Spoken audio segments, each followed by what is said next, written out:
दशा माता की व्रत कथा। एक घर में कोई सास बहू थी। सास का लड़का बहू का पति परदेश गया हुआ था। एक दिन सास ने बहू से कहा, जा गांव में से आग ला और भोजन बनाकर तैयार कर ले। बहू गांव में आग लेने गई तो किसी ने उसको आग न दी और कहा, जब तक दशारानी की पूजा न हो जाएगी आग न मिलेगी। बहू बेचारी खाली हाथ घर आई। सास ने पूछा, क्यों आग नहीं लाई? तब बहू ने कंडा सास के सामने पटक दिया और कहा, गांव भर में पूजन व्रत सब कुछ होता है, तुमको इसकी खबर नहीं होती। आज गांव भर में दशारानी की पूजा है, कोई आग बाग तो दे। क्यों? किसी ने यह भी नहीं पूछा कि कौन है, कहाँ से आई है। सास बोली, अच्छा शाम को देखूंगी कैसी पूजा है, क्या बात है। शाम को सास आग लेने के लिए गांव में गई। तब स्त्रियों ने उसे स्वागत पूर्वक बिठाया और कहा, सवेरे तेरी बहू आई थी, परंतु हमारे यहाँ पूजा नहीं हुई थी, इसी कारण आग नहीं दे सकी, क्षमा करना। सास ने आग के अतिरिक्त जिससे जो चीज चाही सभी ने खुशी से दी। सास आग लेकर अपने घर के दरवाजे तक पहुंची थी कि एक व्यक्ति बछवा लिए आया और उसके पीछे ब्याई कलोरी गाय आती दिखाई दी। उस स्त्री ने उससे पूछा, क्या यह गाय पहलौठी ब्याई है? आदमी ने कहा, हाँ। उसने फिर पूछा, बछवा है या बछिया? आदमी ने जवाब दिया, बछवा है। सास ने घर में जाकर बहू से कहा, आओ हम तुम भी दशा रानी के गंडे लेवे और व्रत रहें। दोनों ने गंडे लिए। सवेरे से व्रत आरंभ किया। 9 व्रत पूरे हो चुकने के बाद 10वें दिन गंडे की पूजा होनी थी। सास बहू दोनों ने मिलकर गोल गोले बेले हुए 10 अर्थात 20 फरे बनाए। 21वां एक बड़ा फरा गाय को दिया। पूजन के बाद सास बहू दोनों पारण करने बैठी। उसी समय बुढ़िया का लड़का परदेश से आ गया। उसने दरवाजे से आवाज लगाई। सुनकर माँ ने मन में कहा, क्या हरज है, उसे जरा बाहर ठहरने दो, मैं पारण कर लूंगी, तब किवाड़ खोलूंगी। परंतु बहू को रुकने का सब्र नहीं हुआ। अपनी थाली का अन्न इधर उधर करके झट से पानी पीकर उठ खड़ी हुई। उसने जाकर किवाड़ खोले। पति ने उससे पूछा, माता कहाँ है? स्त्री ने कहा, वह तो अभी पारण कर रही है। तब पति बोला, मैं तेरे हाथ का जल अभी नहीं पीऊंगा, मैं 12 बरस में आया हूँ, इतने दिनों तक न जाने तू कैसी रही होगी। माता आएगी, वह जल लाएगी, तब जल पीऊंगा। यह सुनकर स्त्री चुपचाप बैठी रही। माता पारण करने के बाद जब अपनी थाली धोकर पी चुकी, तब वह लड़के के पास गई। लड़के ने माँ के पैर छुए। माता उसे आशीर्वाद देती हुई घर के भीतर लिवा ले गई। माता ने थाली परोस कर रखी। बेटा भोजन करने बैठ गया। उसने हाथ में प्रथम ग्रास लिया और फेरों के वे टुकड़े जो बहू ने अपनी थाली से फेंक दिए थे, आप से आप उचककर उसके सामने आने लगे। उसने माँ से पूछा, यह सब क्या तमाशा है? माँ बोली, मैं क्या जानूं, बहू जाने। यह सुनते ही लड़का आगबूला हो गया। वह बोला, ऐसी बहू किस काम की, जिसके चरित्र की तू साक्षी नहीं है? इसको अभी निकाल बाहर करो। यदि यह घर में रहेगी तो मैं घर में न रहूंगा। माता ने पुत्र को व्रत पारण का सब हाल बताकर हर तरह से समझाया, परंतु उसने एक बात न मानी। वह यही कहता रहा कि इसे निकाल बाहर करो, तभी मैं घर में रहूंगा। माँ ने सोचा, बहू को थोड़ी देर के लिए बाहर कर देती हूँ, इतने में लड़के का गुस्सा शांत पड़ जाएगा, इसकी बात रह जाएगी, तब फिर इसे घर में बुला लूंगी। उसने बहू से कहा, डहरी के बाहर जाकर ओसारे के नीचे खड़ी होना। जब बहू ओसारे के नीचे खड़ी हुई तो ओसारा बोला, मुझे इतना भार छानी छप्पर का नहीं है जितना तेरा है। दशारानी के विरोधी को मैं छाया नहीं दे सकता। तब वह वहां से चलकर घिरौंची दरवाजे के पास गई। घिरौंची बोली, मुझसे हटकर खड़ी हो, मुझे इतना भार घरों का नहीं है जितना तेरा है। वह वहां से भी हटकर घूरे पर जाकर खड़ी हुई। तब घूरा बोल, मुझे इतना भार सब कूड़े का नहीं है जितना तेरा है, चल हटकर खड़ी हो। इसी तरह वह जहां कहीं जाती वहीं से हटाई जाती थी। इस कारण वह अपने जी में अत्यंत दुखी होकर जंगल को चली गई। जंगल में भूखी प्यासी फिरती फिरती एक अंधकूप में गिर पड़ी। गिरी परंतु उसे कोई चोट नहीं आई। वह नीचे जाकर बैठ गई। उसी समय किसी नगर का राजा नल उसी जंगल में शिकार खेलने के लिए गए थे। उनके साथ के सब लोग बिछुड़ गए थे। वह प्यास के मारे भटकते हुए उसी कुएं के पास पहुँचे जिसमें वह स्त्री गिरी हुई थी। राजा के सारथी ने लोटा कुएं में डाला तो स्त्री ने उस लोटे को पकड़ लिया। तब सारथी ने राजा से कहा, इस कुएं में तो किसी ने लोटा पकड़ रखा है। तब राजा ने कुएं की जगत पर जाकर कहा, भाई, पुरुष है तो मेरा धर्म भाई है और स्त्री है तो धर्म की बहन है। तुम जो भी हो बोलो, मैं तुमको ऊपर निकाल लूंगा। स्त्री ने आवाज दी। इस पर राजा ने उसे कुएं से बाहर निकलवा लिया और अपने साथ हाथी पर बैठाकर अपनी राजधानी में ले आए। महाराज शिकार से लौटकर महल की ओर आ रहे थे।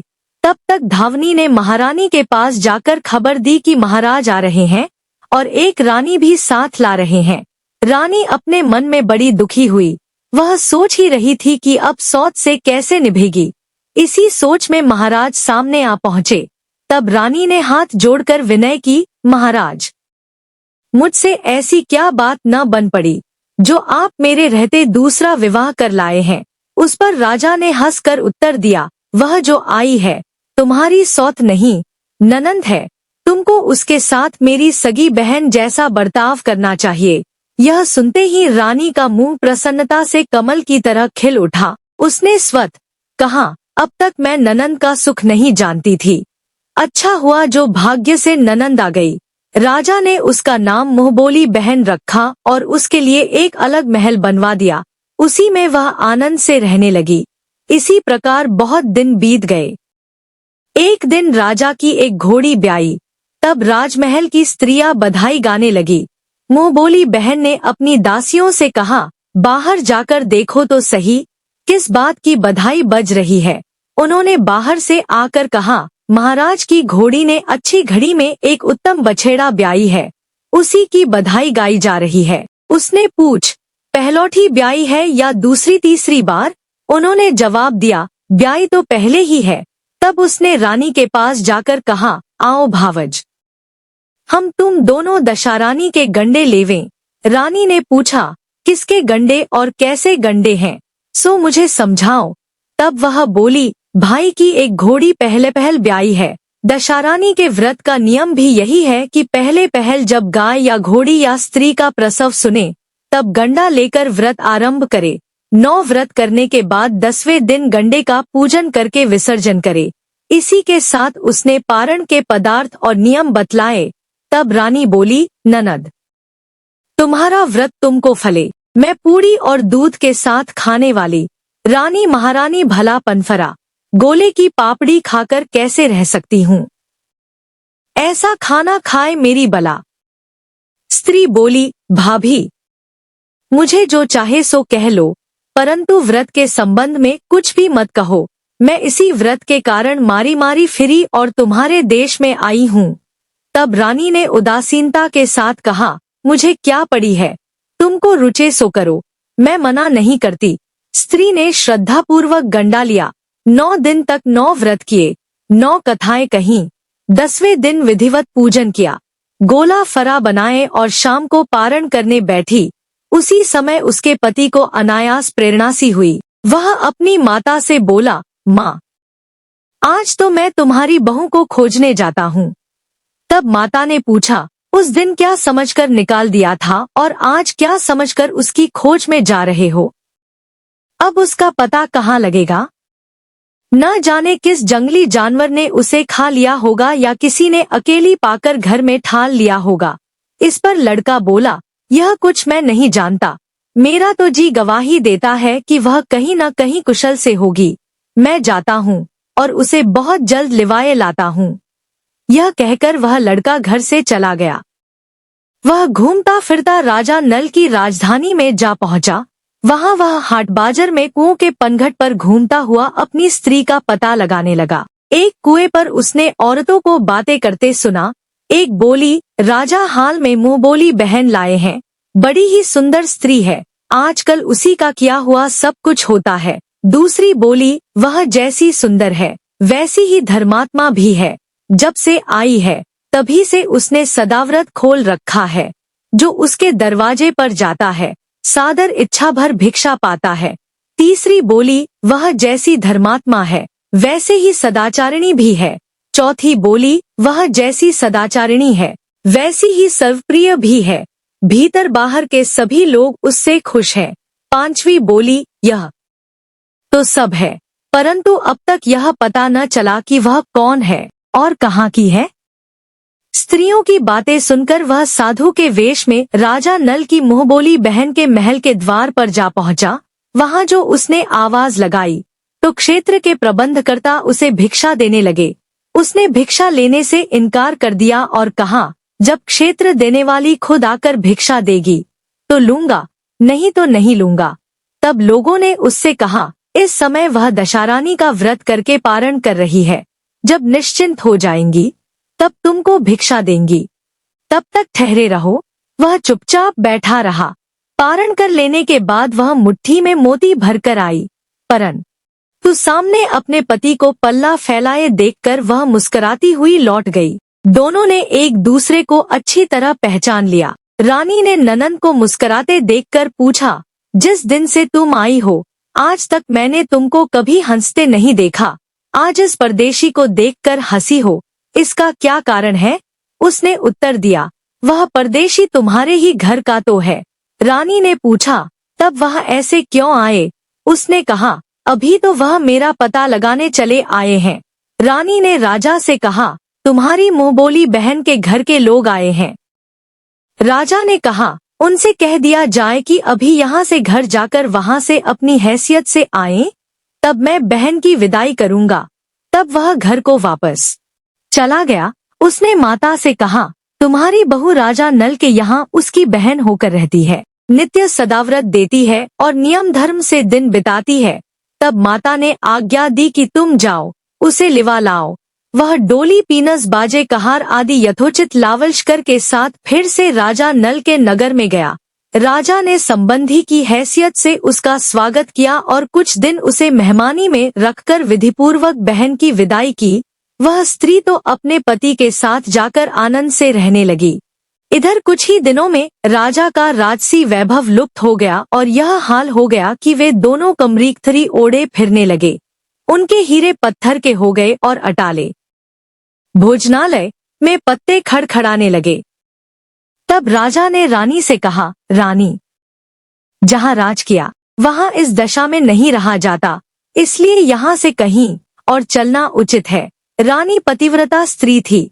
उसने राजा की आज्ञा सिर पर रखकर उसकी विपत्ति में साथ देना सहर्ष स्वीकार कर किया। राजा रानी दोनों महलों से निकलकर चल दिए। वे चलते चलते एक गांव के पास पहुँचे। वहां बेर के वृक्षों में अच्छे अच्छे बेर लगे हुए थे। राजा रानी दोनों भूखे थे, इसलिए वे बेरों के नीचे जाकर बेर बीनने लगे कि आज इन्हीं को खाकर दिन काटेंगे। परंतु जितने बेर राजा रानी ने एकत्रित किए वे बेर लोहे के हो गए। राजा रानी बेरों को उसी जगह फेंककर आगे बढ़े तो किसान खेत काट रहे थे। राजा ने उन लोगों से कहा, यदि आज्ञा दो तो हम भी तुम्हारे साथ खेत काटें। उन्होंने जवाब दिया, तुम लोग क्या काटोगे? 2 मुट्ठी बालें ले लो और भूनते खाते अपने रास्ते चले जाओ। राजा ने बालें ले लीं, उनको भूनकर तैयार किया तो उनमें से अन्न के दानों के बजाय कंकड़ झड़ने लगे। और आगे चले तो एक कहार तरबूजे बेच रहा था। उसने एक तरबूज राजा को दिया। वह राजा के हाथ में आते ही काट का हो गया। और भी आगे चले तो एक जगह सुरा गाय राह चलते यात्रियों को इच्छानुसार दूध देती थी। राजा ने जाकर गाय से दूध मांगा तो गऊ ने चांदी का पात्र भर दिया, परंतु रानी के हाथ में पात्र जाते ही वह कांट का हो गया और उसमें का दूध रक्त हो गया। राजा रानी गऊ के पैर पकड़कर आगे चले। उधर से एक बनिया व्यापार करके चला आता था। उसने राजा नल को पहचान लिया। तब उसने राजा रानी के भोजन भर को सेर भर आटा नजर किया। वे लोग उस आटे को लेकर एक नदी के किनारे गए। वहां रानी भोजन बनाने लगी और राजा स्नान करने लगा। उस नदी में मछुआरे मछलियां पकड़ रहे थे। उन लोगों ने राजा को 4 मछलियां भेंट की। रानी ने रोटियां सेंककर और मछली भून कर रखी। तब तक राजा आए। रानी ने परोसने को हाथ बढ़ाया तो देखती है कि रोटियां ईंटें हो गई और मछलियां उछलकर नदी में चली गई। राजा ने रानी को लज्जित देखकर और रोटियों की जगह ईंटें रखी देखकर पूछा, क्या हुआ? कहती क्यों नहीं? रानी बोली, मैं अधिक भूखी थी, इस कारण मैंने जो भोजन बनाया था वह मैंने ही खा लिया है, आपके लिए कुछ नहीं बचा। राजा बोले, यह तो संभव नहीं कि तुम मुझसे पहले भोजन कर लो, किंतु अब मैं यही बातें मान लेता हूँ जो तुमने कही है। वहाँ से चलकर वे अपनी मुंहबोली बहन के यहाँ गए। बहन ने सुना कि उसक भाई भौजाई आए हैं। उसने पूछा, कैसे आए? औरतों ने कहा, लटके चीथड़ा, भूखे कुकरा, ऐसे आए। और कैसे आए? यह सुनकर उसे बड़ी शर्म लगी। वह बोली, होंगे कोई नाते गोते के, उनका डेरा कुम्हार के यहाँ दे दो। दिन भर व्यतीत हो गया। शाम को थाल सजाकर बहन खुद भावज से मिलने कुम्हार के घर गई। उसने सामने थाल रखा तो भावज बोली, इस थाल में जो कुछ भी हो कुम्हार के चाक के नीचे रख दो और चली जाओ। वह थाल का सामान चाक के नीचे रख कर चली गई। थोड़ी देर में राजा ने आकर रानी से पूछा, कहो, बहन आई थी, कुछ लाई थी? रानी ने कहा, आई तो थी, पर जो कुछ लाई थी मैंने इसी चाक के नीचे रखवा दिया है। राजा ने चाक के पास जाकर देखा तो कंकड़ पत्थर के सिवा और कुछ भी नहीं था। राजा समझ गया कि यह सब कुत्सा का कारण है। यह संभव नहीं कि जिस बहन को मैंने अंधकूप में से निकाला, सब कुछ दिया, वह मेरे लिए कंकड़ पत्थर लाए। उसके बाद वे लोग वहां से भी चलकर एक मित्र के घर गए। मित्र ने सुना कि मित्र आए हैं तो उसने भी पूछा, कैसे आए? लोगों ने कहा, कमरी ओढ़े कथरी बिछावे, मांग मांग कर खावे, ऐसे आए। और कैसे आए? मित्र ने ऊर्ध्व श्वास लेकर कहा, कोई हानि नहीं, जैसे आए वैसे अच्छे आए, आखिर मित्र हैं, उनको महल में लिवा लाओ। राजा रानी दोनों मित्र के महल में ठहर गए। मित्र ने बड़े आदर भाव से उनका स्वागत किया, भोजन कराया और एक कमरे में उनके सोने के लिए पलंग बिछवा दिए। उस कमरे में खूंटी पर नौलखा हार टंगा था और पलंग की पाटी पर बिजुरिया खाड़ा रखा था। आधी रात के समय राजा सो गए थे।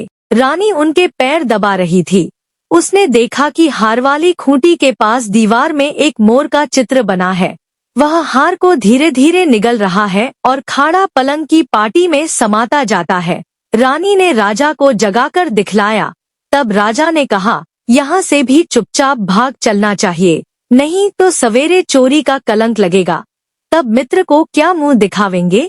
यह सोचकर राजा रानी रात को ही मित्र के महल से चल पड़े।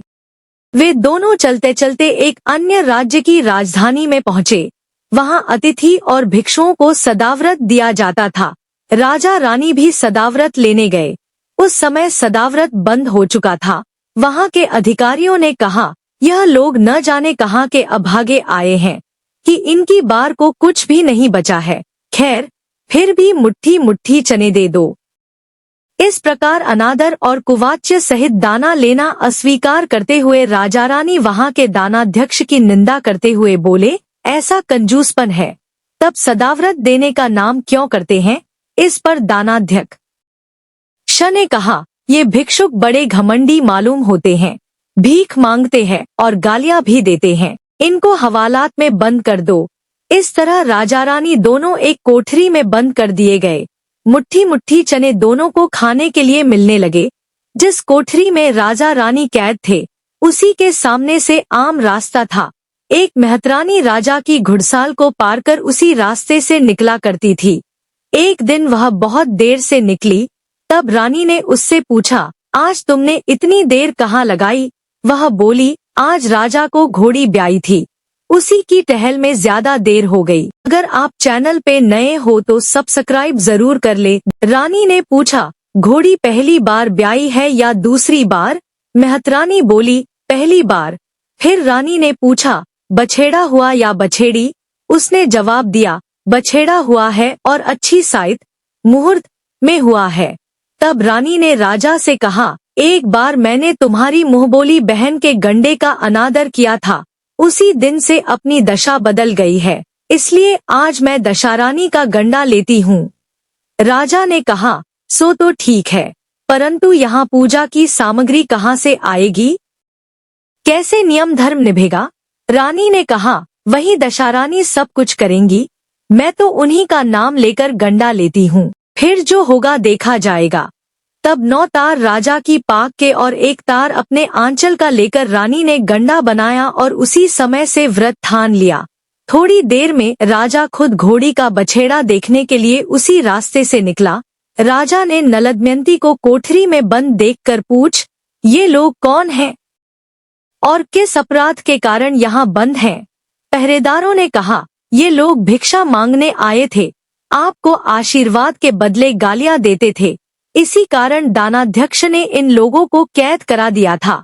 राजा ने कहा, यह तो इनका कोई अपराध नहीं है, इनको मनोनीत भिक्षा न मिली होगी, इसी से गालियां देते होंगे। इनको संतुष्ट करना चाहिए या कैद कर देना चाहिए। इनको अभी कोठरी से बाहर करो।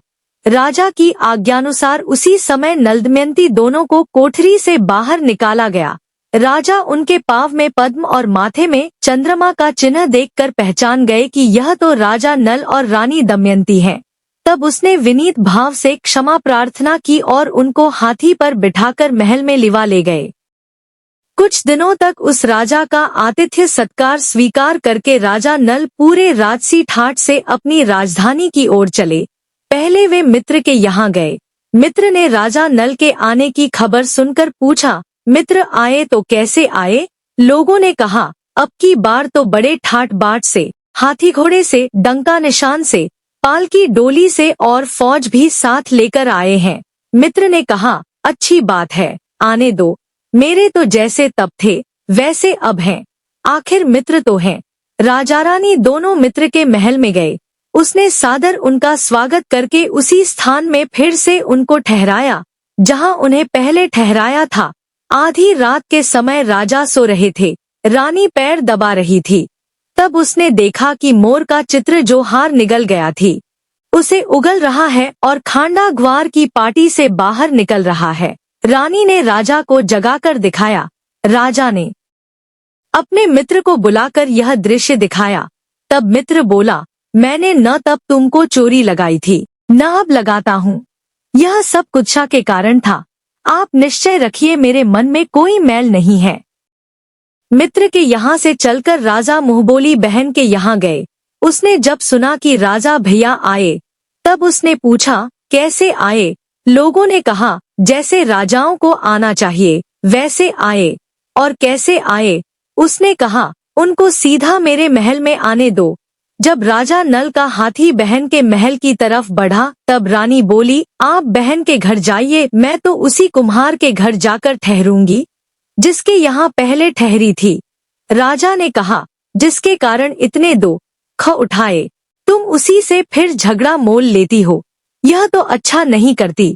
परंतु रानी नहीं मानी, वह कुम्हार के यहाँ ठहरी। राजा बहन के घर चले गए। शाम को ननद भावज के लिए थाल लगाकर चली। उसने भावज के सामने जाकर थाल रख दिया। तब भावज रानी सोने चांदी के गहने उतार उतार कर रखने लगी और कहने लगी, खाओ रे मेरे सोने रूपे के गहनों, खाओ, हम नंगे भूखे क्या खाएंगे। यह देखकर ननद बोली, यह उपालंब और बोली ठिठोली किस पर कसती हो? मुझसे तो जो कुछ हो सका सो तब लाई थी, वही अब भी लाई हूँ। विश्वास न हो तो चाक के नीचे अब भी देख लो। जब रानी ने चाक उठाकर देखा तो उसके नीचे मणिमाणिकों का ढेर लगा था। रानी देखकर सन्न रह गई। बोली, ननद तुम्हारा कोई दोष नहीं है, यह सब मेरी कुत्सा के कारण था। रानी ने ननद का लाया हुआ सब सामान वापस कर दिया, कुछ अपनी तरफ से भी दिया, किंतु पूजा का न्योता न दिया। वहां से चलकर वे दोनों सुरा गाय के पास आए तो उसने सब सेना समेत राजा को यथेच्छ दूध पिलाया। राजा ने गौ के चरण छूकर कहा, गौ माता बढ़ती रहो, सदा सुखी रहो। वहां से आगे चले तब तरबूजों वाला कहार मिला। उसने सब फौज को अच्छे अच्छे तरबूज खिलाए। राजा रानी ने उसे भी आशीर्वाद दिया, बढ़ते रहो, सुखी रहो, आगे चलकर राजा नदी के तट पर पहुँचे। वहीं पर राजा ने अपना पड़ाव डाला। जब भोजन तैयार हो गया तब राजा भोजन करने बैठे। तब नदी में से उछलकर गिरी हुई भुनी भुनाई मछलियां आप से आप थाल में आ पड़ी। वे रोटियां जो ईंटें हो गई थी फिर से रोटियां हो गई। तब रानी से राजा ने पूछा, यह सब क्या कौतुक है? कुछ समझ में नहीं आता। रानी बोली, ये वही मछलियां और रोटियां हैं जो उस दिन अपने काम न आई थी। मैं यदि आपसे कहती कि मछलियां जल में उछल गई और रोटियां ईंटें हो गई तो आप न मानते। इसी कारण झूठा बहाना करना पड़ा था। वहां से आगे चले तो किसान लोग बोझ बांधे होरहा लिए रास्ते में खड़े थे। राजा की सब फौज ने भूनकर बालें खाई। दो एक राजा ने भी खाई और फिर आगे चले तो वहां बेर के पेड़ों से बेर टपकने लगे। राजा की सेना ने खूब बेर खाए। जब राजा नल की फौज अपनी राजधानी के पास पहुंची तो वहां के लोग घबरा उठे। उन्होंने कहा, अपने राजा पर तो विपत्ति पड़ी है, वह बाहर भटकते फिरते हैं। यह कोई शत्रु चढ़ा आया है, इसको नजराना देकर मिलना चाहिए। अतः वे लोग हीरे मोती थालों में भर भर कर राजा से मिलने गांव के बाहर आए। अपने राजा को पहचानकर उनको बड़ा आनंद हुआ। वे बड़ी श्रद्धा भक्ति पूर्वक महाराज के आगे होकर उन्हें महल को लिवा चले। राजा रानी ने महल में प्रवेश करके तुरंत ही दशारानी की पूजा का प्रबंध किया। उस नगर की सब सौभाग्यवती स्त्रियों को निमंत्रित किया गया। भगवती के भोग के लिए सब तरह का पकवान बनाया गया। आटे की बंटी हुई 10 बत्तियां, 10 गुड़ या शक्कर की गुजिया और 10-10 अठवाइयां सुहागिनों के आंचल में डाली गईं। सुहागिनों का श्रृंगारादि करके दशारानी की पूजा आरंभ हुई। कलश स्थापित कर जो माणिक दीप जलाया गया तो बत्ती ही नहीं जली। तब पंडितों ने विचार करके कहा, यदि कोई न्योता पाने वाला न्योतने को रह गया हो तो स्मरण किया जाए, उसके आ जाने पर दीपक जल जाएगा। रानी ने कहा, मैंने और सभी को न्योता दिलवा दिया है, सिर्फ मोहबोली बहन को न्योता नहीं दिया है। पंडितों ने कहा, उसे शीघ्र बुलाइए। राजा ने अपना द्रुतगामी रथ भेजकर मोहबोली बहन को बुला लिया। उसने कलश का माणिक दीपक प्रज्वलित किया। बड़ी धूमधाम से पूजा हुई। अंत में सुहागिनों को भोजन करा के विदा किया गया। उसी समय राजा ने राज्य में हुक्म जारी किया कि अब से मेरी प्रजा के सभी लोग दशारानी का व्रत किया करे। भगवती दशारानी ने जैसे राजा नल के दिन फेरे, ऐसे ही वह सबके दिन फेरे। बोलो दशारानी की जय। वीडियो अच्छी लगी हो तो प्लीज लाइक एंड शेयर, और अगर आप चैनल पे नए हैं तो सब्सक्राइब जरूर कर लें। धन्यवाद।